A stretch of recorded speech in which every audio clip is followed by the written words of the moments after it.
আপনি কি আওয়ামী লীগের লোক? একেবারে বাইরে আড্ডি বাংবাম। আওয়ামী লীগের চামচামি এখন আর চলবে না, আওয়ামী লীগের দালালি এখন আর চলবে না, হাসিনার কোনো দালালি এখন চলবে না এলাকায়।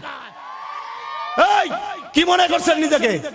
কি মনে করছেন হাসিনার যুগ শেষ? হাসিনার দালালি সারেন মুরব্বী 16টা বছর পর্যন্ত চালাইছে, এখনো মাহফিলে বাধা দেয়। সাহস কত বড়! হাসিনা ইসলামের দুশমন।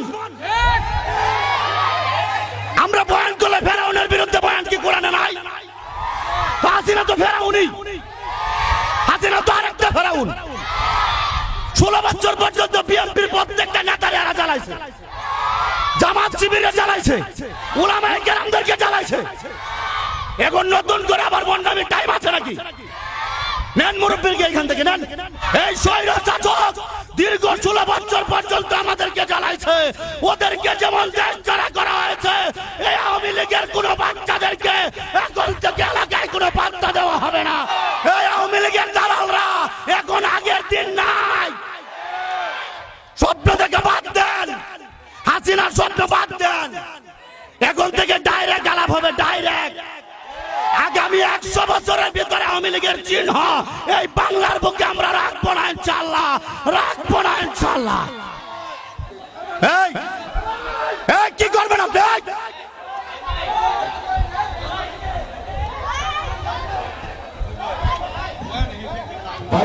এই না গন্ডগোলের পরে কি তেল মারতাম? এখন কি তেল মারতাম? আমি তেল মারতাম, মাপ চাইতাম। এখন আপনারা কি বলতেছেন আমি কি তেল মারতাম? আমি কি তাদের কাছে মাপ চাইতাম? মাপ চাওয়ার লোক তো আছে কিনা? না, আমি তো মাপ চাওয়ার লোক না। হাসিনা থাকতে আমি আওয়ামী লীগে ফিরাইছি, হাসিনা থাকতো। এখন হাসিনা নাই, পিঠটা মারিত করতো আজকে ইনশাল্লাহ। বসছি আমি, ওরা কি করবে করুক, আমি বসছি এখানে। ওদের কোন বাবাকে নিয়ে আসবে আসুক। এই লাঠির উপরে হেদায়েতটা কি হয়? লাঠির উপরে হেদায়েত কি? হাসিনারে কম বুঝাইছিলাম আমরা, মানছে। লাস্টে যখন বুঝছে এখন মারা হবে তখন পালাইছে। অনুরোধ, আওয়ামী লীগের একজন ভাই আজকে পালাবেন না, পুলিশ আসতেছে, আপনারা থাকেন ইনশাআল্লাহ। এতদিন যে পুলিশের পাওয়ার দেখাইছিলেন, এখন দেখি ওনারা আপনাদের পক্ষে কেমন সাপোর্ট করে। আপনারা একটু থাকেন, অনুরোধ আওয়ামী লীগের ভাইরা, আপনারা কেউ পালাবেন না, বয়ান চলবে তো ইনশাআল্লাহ।